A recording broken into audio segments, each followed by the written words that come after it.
Hello, and welcome to the Philly Peach Podcast, where I am your host, Jasmine Ross, aka Empress Rossi. And if you have chosen to tune in to the Philly Peach Podcast today, that means you are choosing growth and development, because that's what we talk about here.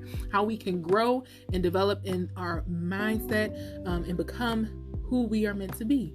Right? And so we are currently discussing the topic, or I've been going over the topic of marriage in the last few episodes. And today I'm going to just bring it all together and commence the conversation or the topic with practice and preparation, right? And how essential that is. So previously, I'd actually been talking about submission and how it is important for us as women who are wives. We might be single wives right now, yet to be married wives. However, and I say that in reference to or in respect of the Proverbs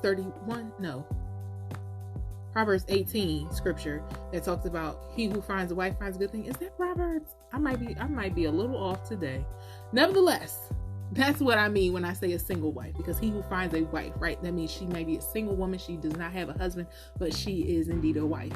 I am indeed a wife. You may be watching this and you are indeed a wife, and you just have yet to be found by your husband. Okay. That just might be what it is. So you may be a single wife and yet to be a married wife, but nevertheless, in this time, while we are waiting, while we are preparing to become the married wife, there are a lot of things that we can do to practice and develop habits now in our singleness that we can continue the habits in our marriage. Because I have heard it said so many times by so many different couples, whether they were Christian or not, about the fact that being married does not change your habits, does not change your character. It does not change who you are when you get married. It just changes your status from single to married.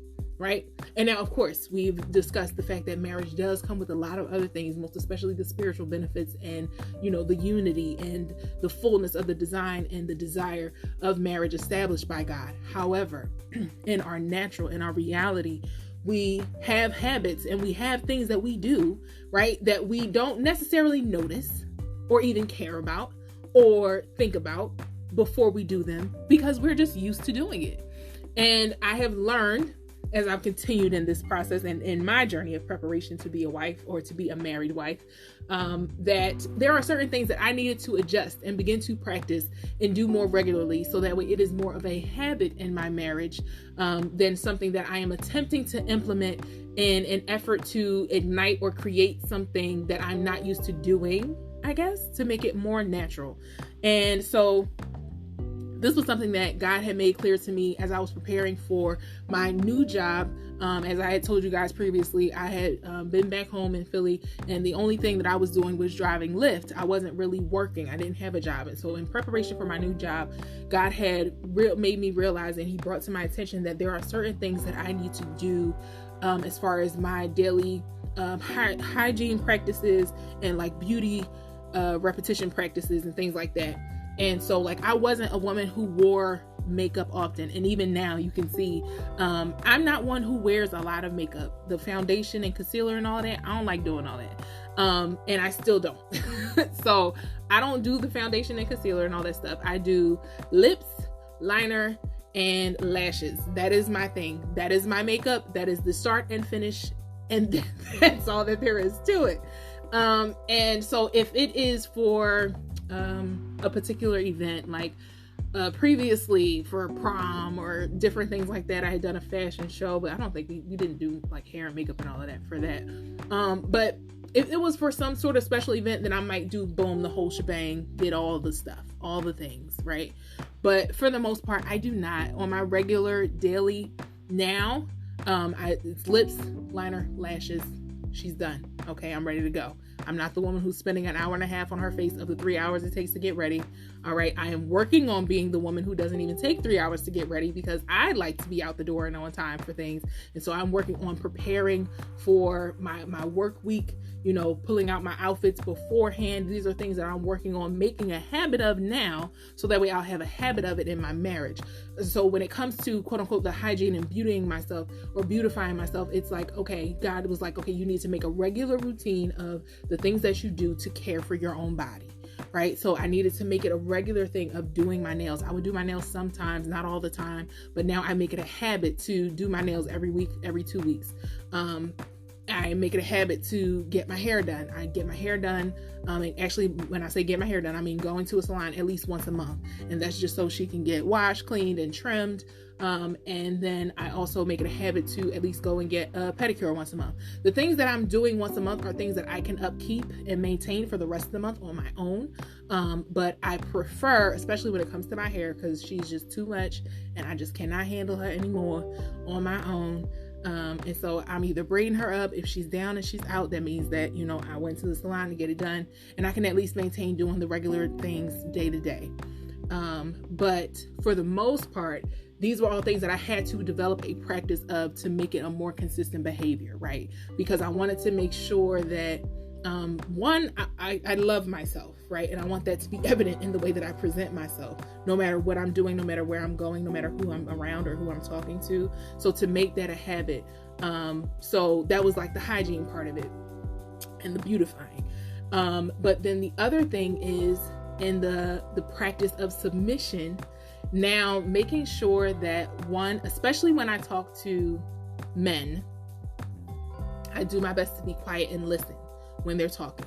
I have a very regular habit of interrupting somebody when I think I know what they're going to say, or I know what I want to say in response to what they're saying. And it's also something that we do in my family. Like, we'll be having conversations and we'll just interject in the moment of having the conversation, like, oh yeah, da da da da da, and this is so, and then oh yeah, da, da, da. Like, so we go on and on and on, and it's of no like disregard or disrespect. Like, that is just how we have developed the habit of interacting with each other, and like. It's to the point where I'm now, because I've become conscious of it and have made an effort to change this behavior, I notice how we do it in my family, and it kind of tickles me because I'm noticing where I got it from now. I'm seeing the patterns in my family for myself. And so I am now making it a more of a habit, so that way I'm not doing that to my husband. I don't want to disrespect him and not listen to what he has to say. And that's really with anybody that I'm dealing with. And so I do my best to be quiet. And I mean, to the point where I'm making a practice of it, and I practice that not just with men. I do it. I'm very much more conscious of it when I'm speaking with men or talking to men or engaging with men. But just because that is the main reason for me making a practice of it. But I'm even doing that with my friends. And so I might be on the phone with them, and you could literally ask them the shows, but they tell me all the time, like, they'll be like, hello, like, are you there? And they're checking to make sure I'm still on the phone because I'm that quiet. Like, I literally will be like silent and listen to you and allow you to express or say what it is that you want to say. I do better to think about how I respond to things, and do my best to not allow myself to respond out of my feelings, out of my emotion, but take the time to really think about, okay, is this something that is really true based on the reality of the situation, or is this something that you're just going to say because of how you feel right now, and will you regret it later? Now, it seems like that's a lot, but when you're doing this with intentionality, when you're doing this on purpose to enhance and improve yourself, it takes longer for me to say that out loud than it does for me to think that in my mind before I make, my response to something being said to me or something that someone else may say. And so the other thing that is important, I've found, is allowing other people to do stuff for you. Most especially when you even encounter men just in public. So if a man opens the door or holds the door for you, saying thank you, right? I wouldn't think that you would have to be told to say thank you, but apparently we live in a pretty rude society these days. And people don't say thank you. And I've experienced that. Like, I've held the door for people and they ain't say thank you. And I'm just like, oh, okay, well, I'm not holding it for you no more. Okay, but I'm learning that I can't always do that. I can't always respond like that. And it's not personal, right? That's my response because I was taking it personal. But that's something else, being conscious of the response based on where it's really coming from. Is that a response because that was really the intent of the person toward me? Or is that only my response because of where I'm at and because of how I feel and because of whatever trigger of insecurity or emotional thing that has now caused me or impacted me in? And so that's why I'm responding. I'm responding from that hurt place that they just hit. It's not because that's what they really intended to do to me. That's not because that's what they really intended to say to me. I'm only offended because I'm hurt somewhere, right? Okay. So there's that too. And so these are just things to be aware of, to practice. Another thing that I realized, actually, one day I was in a dollar store and coming out, I was in line, I was paying for my things, coming out, getting ready to go out the store. And there was a gentleman in the line behind me, and he was finishing up as I was grabbing my bags from the end of the counter on the register. He was like, "Oh, hey, do you need me to grab the door for you?" And I was like, "No." And so, and I didn't give him the face I just made. But I picked up my bags, I paused and I looked, and I was like, "Oh no, I'm fine," or whatever like that, and just walked out the door with my bags, because I have a habit of being on my own, of just doing things myself. So I am like, I'm the one trip person, okay? Everything's coming, okay? Whatever I got to do, I will have bags up to my shoulder, but it's all coming with me right now. I'm not coming back. Every man got to come now, because if you don't come, you left every man for himself after that, okay? So I take all the bags, okay? And I live on the second floor. So I'm grabbing all the bags to carry up the steps, because guess what? I'm not doing these steps twice. I'm home now. If I'm not going back out, I'm not coming back down. Okay, so we're just going to do all this in one trip. And so I'm the one trip girl. And so because of things like that, I have certain habits that I've developed in my independence, in doing things, going places solo, going and doing things on my own. And so I noticed that there are certain things, especially when it comes to me traveling, places that I have been, and simple things like allowing a man to open the door for me, recognizing that, hey, that could be a moment for a man to try to get you one-on-one. He wants to, proposition or pursue you in that moment, and trying to make an introduction. So his way of trying to do that without being like all obvious or, a little too over the top is to say, "Hey, can I hold the door for you?" Because now he gets to walk with you to the door, hold the door, stop in that moment, and possibly even walk you to the rest of the way to your car. Now I'm not saying that was the case with the man at the register where I was at, but that's the thought that came to my mind in me being at this point and in this preparation process. And I thought of that. It could potentially be a moment like that, right? I haven't met my future husband yet, so that could be how he decides to do the encounter. And if I shut him down, now I just shut down the opportunity, right? Not to mention, no one likes rejection, but men especially, they get rejected more often, right? So that adds another layer to it in a way. And so just thinking of something like that made me realize, even in those moments, that is still a form of practicing submission by allowing something to be done for you, by allowing, right? That's the yielding. Remember, I defined what submission meant, and that is to yield to another's advice, another's assistance, another person's perspective or opinion. And so when you are taking the time to yield to put first somebody else, right? To put before, I believe was the specific definition. And so in that, recognizing one, in your marriage, putting your spouse before other people, right? I talked about that because I was like, yo, them little angels, okay? My little munchkins that have yet to arrive. That it's going to be beautiful. I can't wait to be a mother. I can't wait to nurture my children and love on them. But guess what else I can't wait for? Okay, I can't wait to nurture my husband. I can't wait to love on him. Okay, let me tell you. All right, so it's those types of things that in acknowledging that I realize is important for submission, and it is important in the preparation process to practice the habits of doing certain things now, so that way you will have that habit in your marriage. And then that is also another means of identifying the person that is the complement for you, right? Aside from, or along with, I won't say aside from, because there's nothing aside from the guidance in the Word of God. Everything is in complement to or along with the Word of God. And so along with what we have been talking about and what I have understood and learned through the Word of God, of His desire and design for marriage and the relationship between a husband and wife, it is important to be able to identify the person that complements the qualities and characteristics, even the habits that you already have. I don't have a habit of cursing anymore. And so I don't want to be in a relationship with a man that curses even often, let alone a little bit. And so that's just one of the things that comes to my mind. I might understand randomly out of a moment of frustration, right? But not where every other word that comes out of his mouth, he's cussing somebody out. I don't like it. I'm not comfortable with it. And honestly, I feel disrespected when I hear a man curse in front of me. Okay.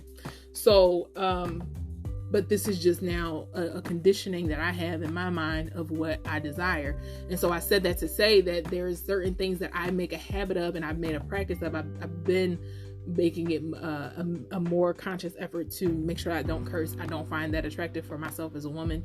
I don't like smoking in a man, so I don't find that attractive for myself as a woman. I've always been put off by smoking. I've never liked it. I've tried it and I couldn't get into it. And then drinking, I do enjoy a cocktail here and there. But I'm not like the wine girl who's got to have a glass of wine when I get home and all those kinds of things. Like, that's just not me. And honestly, I was put off from wine just because I was drinking the cheap stuff and it started giving me headaches. And I learned that it was probably because of the sugars in it, and I might like the real stuff and all of that. But the real stuff is a little bit out of my budget right now, so I don't do that neither. But yeah, I like to enjoy me a little cocktail. But then once I got my own car and I started driving, I was like, what we not going to do is jeopardize this license or this vehicle, because I waited so long for this. So I will not be drinking and driving. So anytime I might go out and I am driving there, I will not drink. And so all these types of things, but these are things that I've been conscious of, things that I've been made aware of, either in my time of closeness or alone time with God, or through just my different interactions, things that I recognize as pattern behaviors that I had picked up and things that I had done before that I know I don't want to carry on. Now, something else that I have made a point of, and something else that I have always, absolutely always loved, all right, and have always done, but I didn't always make it a point to wear, is my high heels, okay? And I heard, because I don't know from the perspective of men, but I heard they love them, right? And so I'm like, I pray that my husband is going to know, right, the love I have for shoes, okay? I love my high heel shoes. They are my absolute favorite accessory to any outfit. And so I have now made it a more conscious effort to buy heels that I can wear casually or professionally. And that way I can have that dynamic of when I want to put them on with a certain outfit, then I can. I do like to chill out and dress down sometimes, but most of the time I do like to be dressed, right? So that's something that I've been more conscious of. And these are just, again, things that God brought to my attention to be aware of in preparation for being married, to make sure that I'm conscious of, okay, the things that I choose to wear, the things that I, the way I choose to present myself, the way that I take care of myself. Why? Because my hygiene and all these things will be a habit. Now, along with the shoes, right, you got to have the right clothes. You got to have the outfits. And so I've listened to different podcasts, watch different YouTube and Instagram lives and all these different things. Listen to men talk about how much it changes with the way the woman presents herself at home after now being married. And I'm like, I don't even want to be that. Like, I don't. And so now I'm like, okay, I'm thinking of different ways that I could really invest in my marriage, and what are those ways that I can actually implement the habits of now. And that is what brings me to outfits and what to wear, especially around the house. So I've invested in like silky robes and different little pajama things and sets, or pajama gowns, or just wearing like my little tank tops, my little booty shorts or whatever. Like, I've always liked to be comfortable at home, real comfortable at home. You get my drift. And so I like to be relaxed.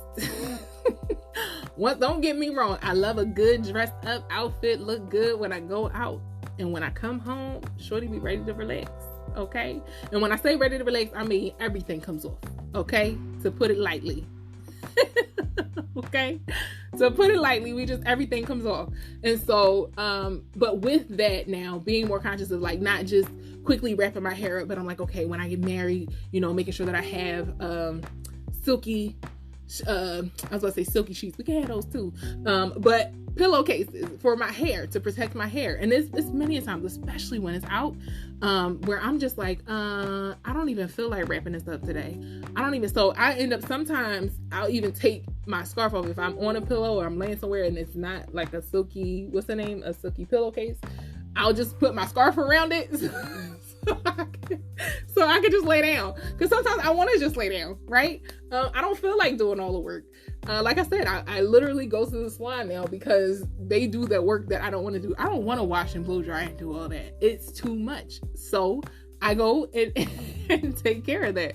And so in the same vein, especially once my hair is done, I want to be able to just be relaxed, right? That's one less thing I got to do at night. And so one way that I can think of that'll, eliminate that being an issue in my marriage, right? I want my husband to be ready to be on me at all times. I say that now as a single wife, all right? I'm not a married wife. So all y'all married wives are going to be like, girl, you going to wish you ain't say that. Girl, you going to wish.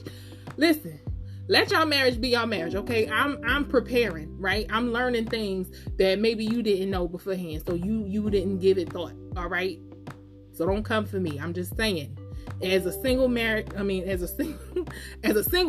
right now, in my mind, the things that I'm prepared for, this is what I want to do to intentionally be prepared, to intentionally invest in the marriage that I desire to establish with the man that I trust God has in store for me, with the man that I trust God has also gotten this process of preparing for me as well. And so with that being said, I just wanted to make sure that I shared this because I found this to be an essential aspect of this process of preparation, is the practice in preparation. So taking the information, and not just taking the information and writing it down, but now that you've learned it, you take the information, you write it down, and now it's time to implement, right? It's time to put it in practice. And it even tells us in the Bible and the Word of God to make sure that we are not just hearers of the word, but we are doers as well. And so realizing that I'm not just taking in what it is that God has given me, and I'm not just taking in what he has told me, but I'm making note of it, and I'm looking at, okay, how do I understand this in a way that now I know exactly how to implement this in my lifestyle on a daily, regular basis, so that way I can make a habit of it. And so that is what my encouragement is for you. So these are just some things that I wanted to share with women that I've understood to take advantage of, to make an effort in, and now even for you to take an effort in and manage and now implement, so that way you are prepared and you have already developed the habits, so that way when you get married, it is not too much of an adjustment for you. And I even think now, like cooking, I do enjoy cooking. I like cooking a lot because it's one of the ways that I get to express my creativity. And when it comes to that, creativity is one of the ways that I identify and I connect with God. And so I find that to be one of the qualities that I share with him. And so I take pride in my creativity. And so I love cooking. I do enjoy cooking, but I don't cook every night. So I'd be like, all right, some nights I'd be like, even though I don't feel like I'm gonna do it right now, because I know there's gonna be days when I get home from work, my husband's gonna want to eat and maybe we won't go out that night. And we can't go out all the time. Like, we can go out sometimes, but I don't even want to do that. You know what I'm saying? And the way the food is in the world today, I don't even be wanting to eat it now. So I'm going to need to cook. And that's what has led me to cooking a lot more lately, is the fact that I'm now beginning to get turned off by a lot of other food, like at restaurants or fast food and things like that. And so nevertheless, that's just another thing that popped into my mind. But I just wanted to bring it all together to encourage you all to practice in your preparation while you are waiting, in your time of preparing to become the married wife from being a single wife. I want you to be encouraged to practice what you desire to do, practice the habits you want to establish, so that way when the time comes, when your union is established, once you've consummated, this goes along with those qualities that you bring to your marriage. Those habits you have, you are also bringing to your marriage. Work on those habits now, develop those habits now, so that way they'll be maintainable habits in your marriage, in your future with your spouse. All right. And so with that, we are going to come to a close on this episode of the Philly Peach Podcast. But I promise I'll be back with another episode. And until then, as I said before, and I'll say again and every time, pray, prepare, pursue, persist, and you will prosper. Pray about everything. Don't worry about anything. Prepare for what you prayed for. Be persistent. Pursue what you prayed for. And be persistent in your pursuit, and you will prosper. Till next episode, I'm Jasmine Ross, and this has been another Philly Peach Podcast episode. See you next time.